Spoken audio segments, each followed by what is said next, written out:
Hey everybody, welcome to my Suburban Oasis.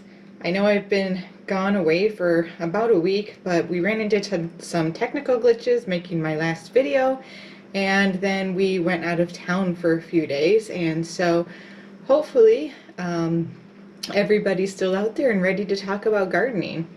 My name is Soleil and I garden in Michigan in a zone 5B, and right now it is in about the 30-degree range here, and there's snow on the ground, and I just wanted to take a second to show you how my gladiolus that I got on clearance is doing. I got this one at Home Depot, and it was literally about a 90-degree to the right leaning tower of amaryllis, and it was because it was in the bag and it was stuck, so the stalk was growing to the right, and it just straightened up really well and is blooming, and it is so gorgeous. I mean, just look at those colors, you guys. I absolutely adore it. So I thought it would be fun, just because this is January in Michigan. It's a bit of a gloomy time of year, to go outside and take a look at some of the things that bring me joy in the winter, some of the things that I've worked on over the years that I think help to make the garden more interesting during winter. All right, let's go outside. Outside in this time of year, we get a bit of snow, and sometimes it melts and sometimes it sticks, but more often than not, we get a mixture of both throughout the winter here in Michigan. So it's really important for me to have different ways of bringing interest so that I enjoy going outside and looking at the garden at least a little bit during the winter. If you're like me, you really miss having the greenery and being able to spend a lot of time outside and enjoy the weather. But there's definitely a lot of ways to make the garden look interesting so you can at least enjoy it from inside if you're not able to get outside every day.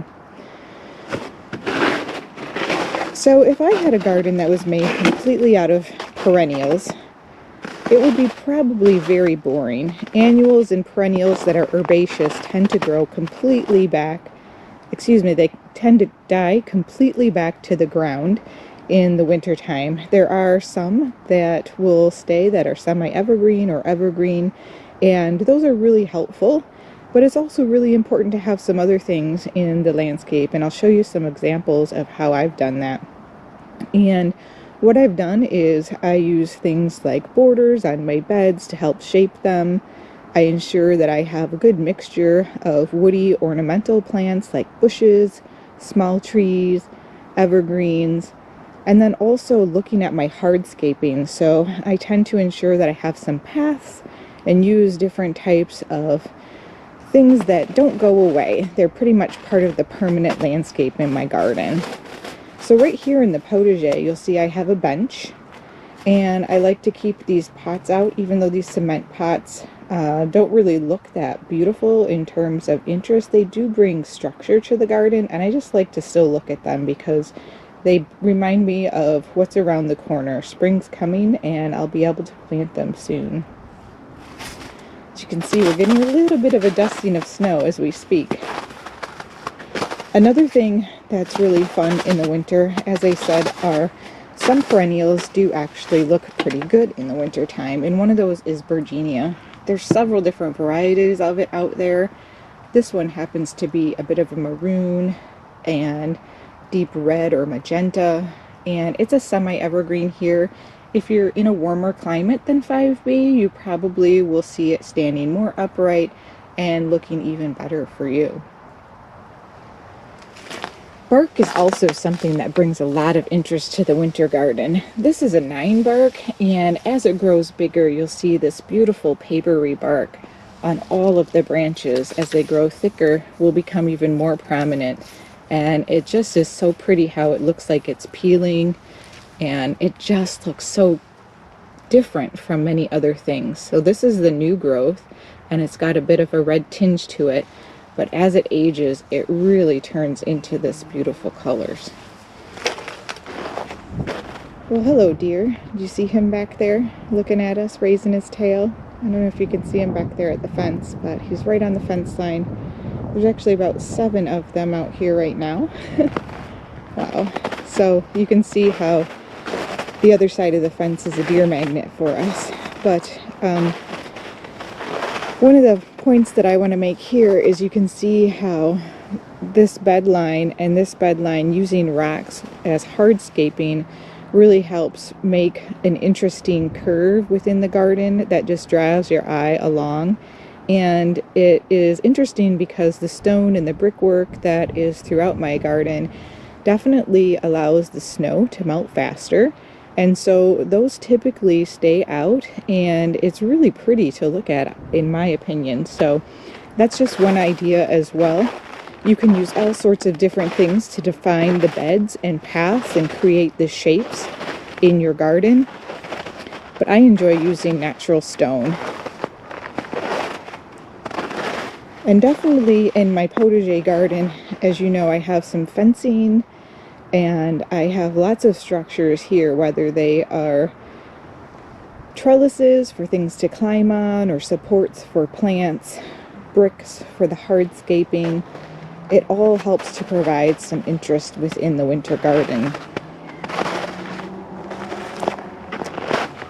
Can you see all the deer over there? I don't know if you can or not, but they're right along the fence. At any rate, here at the end of our pool, you'll see I've kept the 2 large concrete pots out for the winter time. And the reason for that is because my husband was able to create these toppers out of plywood, and then he sprayed them with some sealant just to keep out all of the water. And I'm loving it, you guys, because these pots are so pretty to look at, but that will help to prevent the water from getting into the little cracks and prematurely aging these. And it also helps to make it so we don't have to move them out of the yard at the end of the year every year. So I'm super excited about that. I think they're a really nice addition to the winter garden. Again, it just reminds me of being able to come out here in the spring and thinking ahead to when it's going to be beautiful and colorful again. I have a tendency to leave some things up over the winter, and I think that's an important thing for winter landscape interest and structure. So you can see here we have this rose that is just arching over the top of this butterfly bush, and I just leave them up. And aren't they pretty? The seed heads and the different colors of how the leaves dry. Over the winter time, some of these things will naturally come off of the plants. But even, for instance, this 7 sunflower has some small bud tips that are on it. They're very fragile and, you know, they'll come off, but I just think they're so beautiful. Now these 3 bushes back here are privet, and they're sort of evergreen, like a semi-evergreen in our climate. And so I love the coppery red foliage that they have kept during this time of year. I just think it's so pretty because even though they are not green, they have leaves, and that makes me happy. Now this bed is starting to mature over here into better winter interest than last year because I have added this plum, which is kind of hard to see in this gloomy gray weather. But that plum tree is really pretty. And then I added several hydrangeas this year. I just had one over here. But now I have I think this is strawberry sundae here, and then another one back in this corner. And then I have 2 arborescens or smooth hydrangeas here. And so the seed heads on those, I like to leave. I do cut some of them just to keep inside over the winter, maybe put in bouquets. And as they get bigger, they'll put on more blooms, and I'll have a better winter showing in here. And then this one is the Autumn Jubilee, and this is a 9 bark as well, and so it will get that peeling bark that is so interesting, and it will stand out much nicer with these arborvitaes behind it.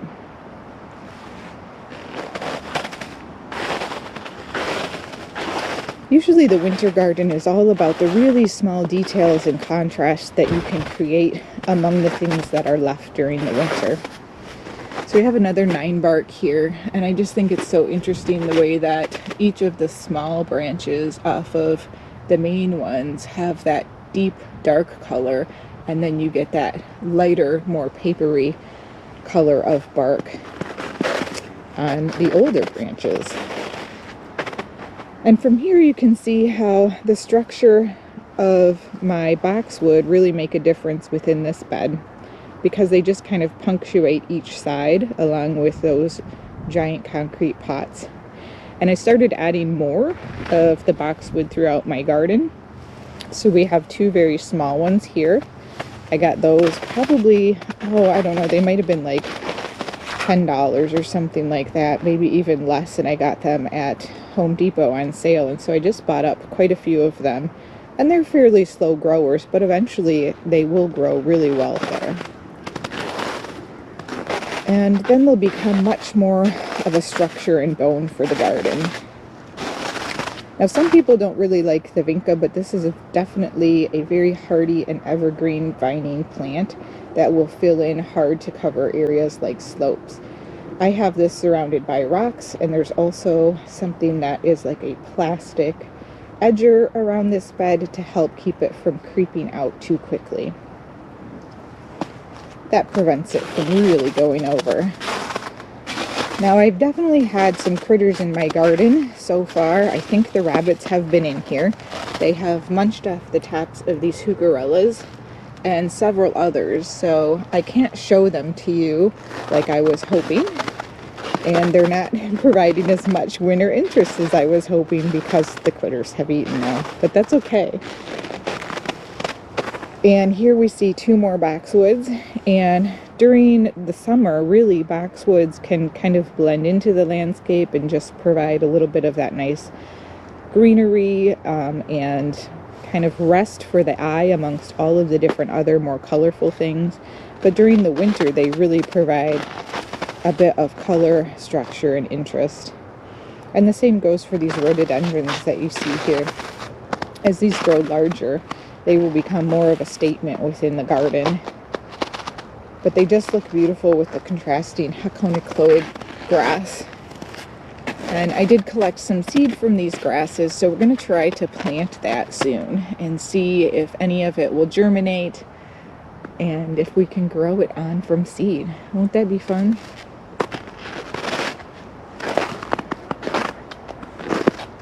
Alright, well, the deer have taken off to my neighbor's yard now. Other things that create a great deal of winter interest are things like bird baths.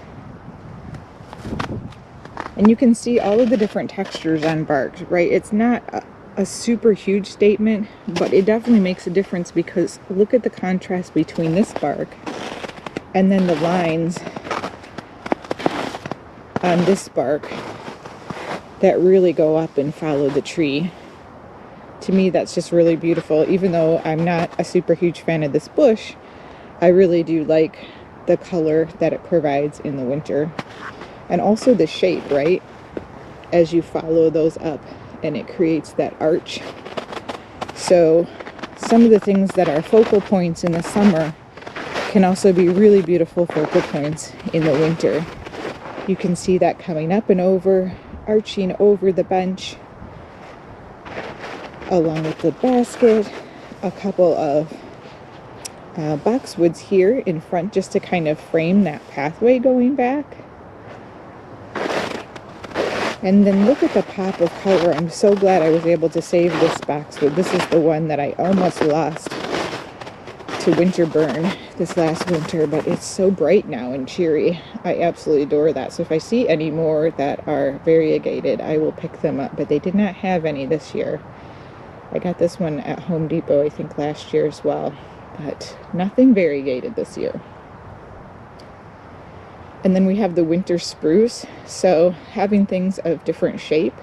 So we have like kind of a topiary shape here, and then we have a bit of a looping shape here. And so it's important to vary the structure that you have in the garden in terms of the shape of the plants or whatever else you have in the garden, because everything adds to it. Now here we have some pieris, and this one and this one are both pieris, as are this one and this one, and you can see how different they look. This one, the leaf pattern is very strong and it's a much more compact, bushy grower, whereas this one is a little taller and more of an arching kind of habit with these beautiful flowers on it right now. And those have been on for a couple of months so far, so I am absolutely in love with these pieris. I can't wait till they get bigger to see what a statement they'll be making next year.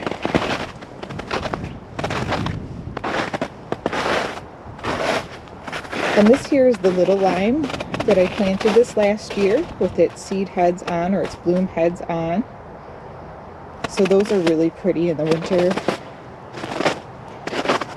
And I planted several rows of Sharon throughout the garden. I have some at the end of the pool.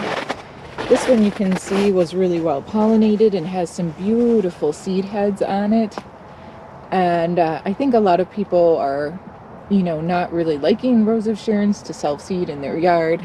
And so if you don't want that to happen, definitely, you know, pop these off. But for me, I don't really mind, and I would rather see these beautiful seed heads, especially as this gets larger, right? The larger this plant is, the more of those seed pods are going to be on it, and the more of a statement that will make up against the fence and next to this arborvitae. So another instance where bark is really interesting is this Circus Canadensis. I'm not sure if you can see it very well on the camera, but it's like a maroon with lots of little spots on it. So as this ages and gets bigger, again, you'll be able to see that even better. And it, again, provides a bit of a contrast up against this bright fence. And of course, most everyone starts out their winter beauty with some of these autumn joy sedum heads, because they are well known to have interest in the winter garden. So sometimes it pays to be a little bit lazy in the winter time and just leave some of your vegetation still up. Like, I don't mind the way that this rose looks because it's kind of green, and it looks prettier than just a fence being there. And so here's another place where I've used a trellis for a little bit of interest, and I planted some clematis on that, so I'm looking forward to seeing that come up this year.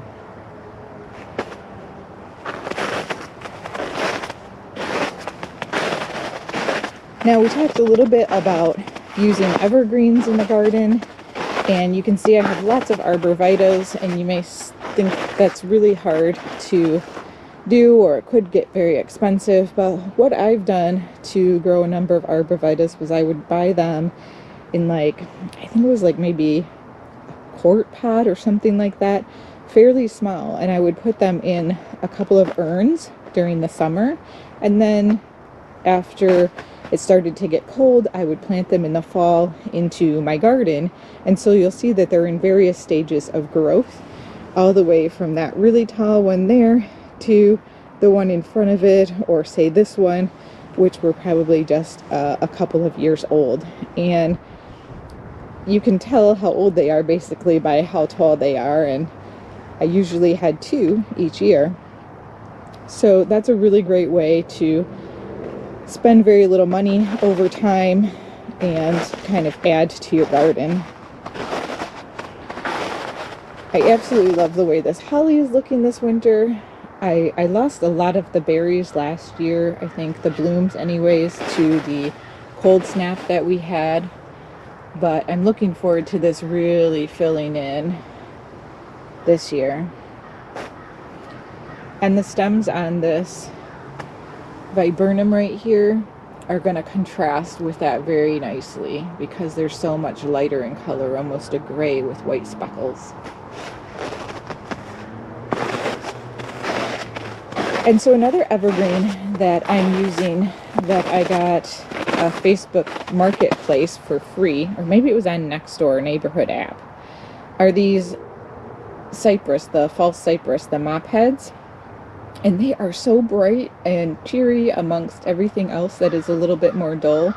But isn't that a nice little picture of color right there amongst all of the snow? I love that. And you can see the mums all throughout my garden where I have left them standing, because their seed heads do stick up a little bit out of the snow. And I have a couple of other cypress right here with some boxwoods.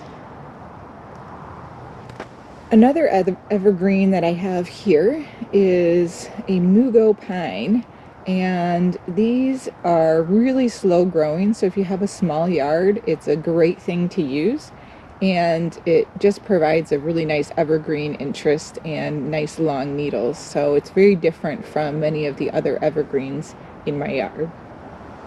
Something that provides a lot of vertical interest is this buckthorn. So this is the original buckthorn.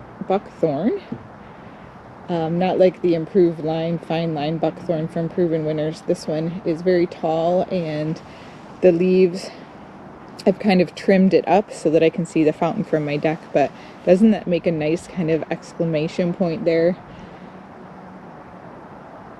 So pretty. I really wanted to show you this hydrangea because this is a quick fire hydrangea, and this is what a lace cap hydrangea can look like in winter, in contrast to some of those paniculatas that I've shown you already. So it has a very different look. This one almost looks like little birds or flowers or butterflies when the wind is hitting them. I don't know if you can see that one just kind of wiggling in the wind. That's what it reminds me of. Here's another small evergreen that I have in my yard that I'm using in order to punctuate the corner of the house as it grows. This is its second year here. This is a sky pencil Islex holly. So evergreen, it won't get very wide, maybe about 12 inches, and then it's going to grow really quite tall, about 12 feet, I believe.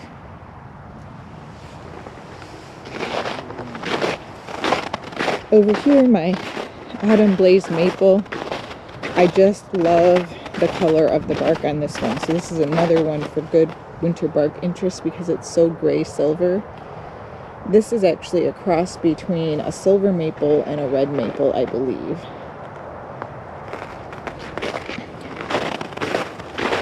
Now again, out here you can see how outlining the beds with rocks really draws the eye in and helps separate it from the rest of the landscape to help identify that there's flowers and beautiful things to look at, and the weeping structure of the trees,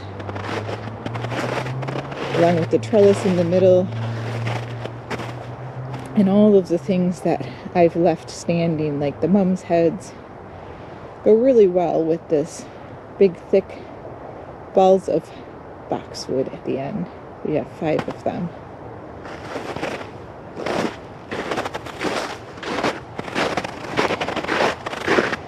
Now my Japanese maple tree here still has some Christmas lights on it, but I wanted to show you a close-up of what the bark looks like.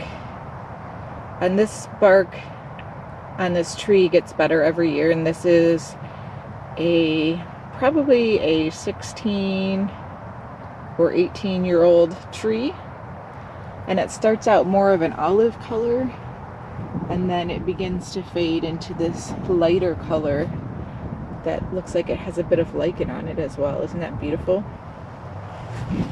And then lots of hellebores in this front bed, which help provide some greenery when there's nothing else that's green. As I'm building new beds, I try really hard to build things into them that have interest for the winter. And so as I was building this bed, this year really was the first year for significant planting. I added these 2 boxwoods on either side of the beautiful blue juniper, and I like the colors that they provide, and I can't wait as they grow larger. I think they're just going to make even more of an impact. And then right in front of that juniper, I have an elderberry, which is the black lace elderberry, and the structure of that is so completely different from the boxwood and the juniper that it just sticks out. And so I'm excited to see how those play together over the years.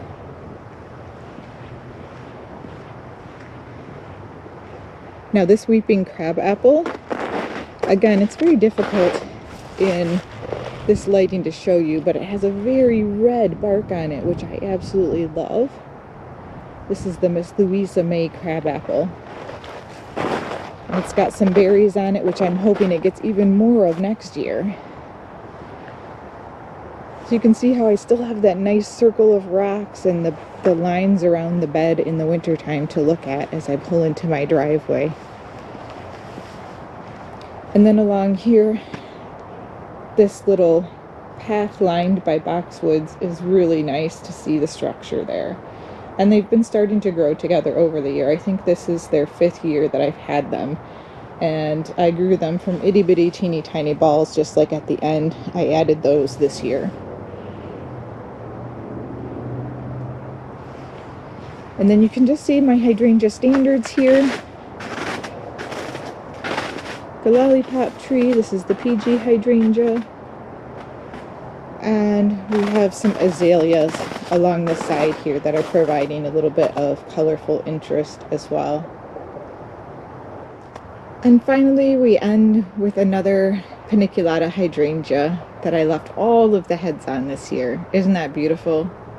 Thanks so much for joining me today, you guys. I hope you're having a great winter and staying warm and getting ready to plan ahead for what's next in your garden this coming year. Let me know if you have any special plans. Can't wait to hear from you in the comments. Thanks. See you next time. Bye.